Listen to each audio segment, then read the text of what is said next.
Welcome to the 10-Minute Mind Shift Podcast. I'm your host, Janet Cagle, certified life coach, weight loss coach, and lover of all things related to upleveling my life and yours. My goal is to help you get one step closer to your goal, whatever it is. My goal is not to keep you wrapped up in self-help all day, just 10 minutes. And who doesn't have 10 minutes, right? Hey there. Welcome back to the podcast. First of all, I just want to thank you guys for all of your emails and for letting me know how this podcast is affecting you. I think about you guys all the time, so don't hesitate to let me know if something really touches you. I would love it if you would leave me a review. This is what helps other people find me, and one of my goals is to affect 100,000 women with my work, and that would really help me out. It would help them too. So, all right, this is episode number 54 and becoming a vibrational match. Now, you've probably already heard me say 100 times that we will only attract, create, invite, and accomplish anything right up to the very edge of our current self-image and not 1 inch further. And that is so true. But in this episode, I want to give you another way at looking at growing your self-image. And this is so that you can become a match for how you want to experience your life. Here is why it's important. You cannot have what you are not willing to become vibrationally. You will not create the life experience, the outcome, the life by design, unless you are willing to become a vibrational match for it. I know that saying that sounds really simple, and it is, but it's becoming a match that trips us up. So hopefully I can give you a mind shift today that makes all that make sense. And listen, none of this work is one and done. This is an everyday, day in, day out kind of mindful focus. It's a try and try again kind of work. As long as you are human and for as long as you have a brain, this will be the work to do. So let's dive in. As humans, we are energy. We give off energy. We are an energetic vibration. Imagine with me walking into a room full of people around a conference table. The room itself gives off a vibration, and each person in that room gives off a vibration. There are even times that the room is one vibration and someone walks into it, and that creates a different vibrational frequency, and the entire room changes. We are all contributing to the vibration of the room. Here's what I want you to hear. You are solely responsible for the vibration of your life. So many times we look to our bosses, our coworkers, our friends and family to be supportive, encouraging, understanding, flexible. Let's see, what else? We want them to be generous, cheerful, positive, joyful. Wait, I said that already. Spontaneous, consistent. You get the point. We look outside of ourselves to create the environment that we want to experience. We look to things outside of us, and we look to other people. Let's go even deeper on that notion. We look to things and people as being the reason that we can't have the life of our heart's desire. And that, my friends, is just not true. Your brain will do everything it can to convince you that you were dealt a different hand, and that's why you have the life that you have. But I really want you to challenge that thought. Don't let that thought bully you into staying in the corner and not pursuing your dreams. You are the one, in fact, the only one who has control over the vibration of your life. You manage it by deciding the frequency in which you want to experience your experiences. I have heard women refer to themselves as just the chubby one, or the crabby one, or the anxious one, as if that's just who they are by someone else's design, as if they have no hand in it, and that's just not true. I'm just addicted to carbs or sugar, they will say. I used to say the exact same things. I know these words. They were mine too. I thought that they were true, just the facts.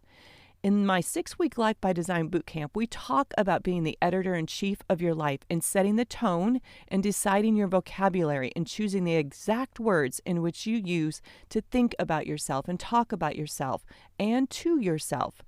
This is a very simple exercise if you want to experience more joy. Then you have to tune into the frequency and you be the one to bring the joy. If you want more calm, be the calm that you want to experience. When you want to experience spontaneity, be the spontaneous one for you. Bring it. One of the things my hubby and I love to do when we remodel a house is the landscaping. We love having all the old stuff removed, change the shape of the border a little bit, and go back in with new plants. A little thing like that can change the entire vibration of the house. We can do the same thing with our minds, with our thoughts, by carefully choosing the words that we use. I call that wordscaping. I plan on doing a podcast episode just on that in a few weeks, but for now, let's just keep going. When we want to create something, anything, it's not enough to just sit in the space of wanting it. In fact, wanting is a very low vibration emotion. So often we are wanting, we are also not very clear on what it is that we truly desire. For example, let's use money as an example. I hear people say all the time, I just want to win the lottery. But is that what you really want? Most people say that. But I think when they say that, what they really want is money, right? And if that's what you really want, aren't you really limiting the way that you could create the result of more money by wanting to win the lottery? Here's another one I hear a lot. I want to be able to eat everything in sight and not gain weight. Really? Because eating everything in sight doesn't feel good. It doesn't serve your body. It won't solve for the emotions that you are trying to buffer away. You will never be able to consume enough of anything that can never fill you up. I seriously used to think that I wanted to eat everything in sight too, and that was followed by a pity party of she gets to eat whatever she wants and stay skinny, why can't I? And of course, I ate it anyway, and then I felt bloated, disappointed, disillusioned. It was a cycle of thinking thoughts that didn't serve me, and it had me being a vibrational match for being a woman who struggled with food. What I really desired, what I truly wanted, was to stop thinking that food was entertaining. I wanted to stop eating out of boredom. I wanted to eat to fuel my body instead of being on a feeding frenzy. Knowing the truth of what I really wanted gave my brain a specific way of being to focus on, and the number on the scale followed. Focusing on a way of being is a key to becoming a vibrational match for what you want to create and experience in your life. So here is exactly how you do it in 4 easy peasy steps. Number 1, be very, very, very, very clear on what you want to create or experience. Remember my 2 examples about money and weight. Number 2, understand your why.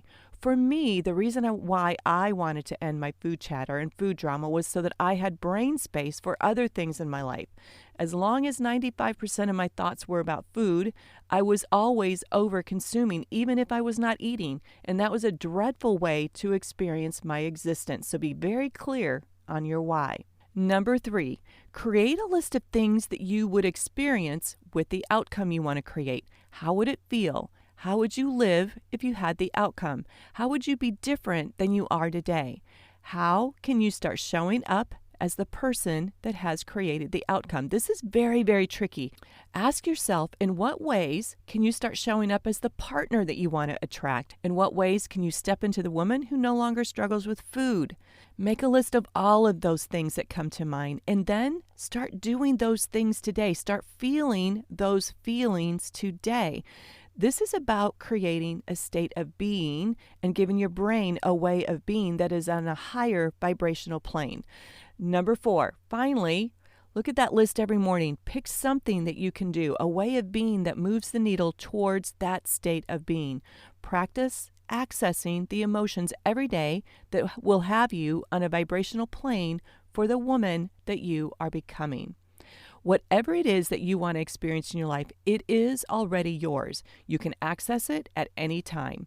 Don't limit yourself by deciding ahead of time that the only way to enjoy food is to overconsume, just like winning the lottery is not the only way to wealth. All right, so for a quick Dutch update and our goal of getting our second level scores, this episode will air after the show on the 24th, and I'm recording this on April 2nd. So I have no idea how it turned out as I'm recording this, but I will post the results on my Facebook page if you're interested. We should totally be friends anyway. All right, my friend, this is what I have for you this week. And if you have not checked out Life by Design 6-week bootcamp, you totally should. The link is in the show notes. Now, go have the best week ever.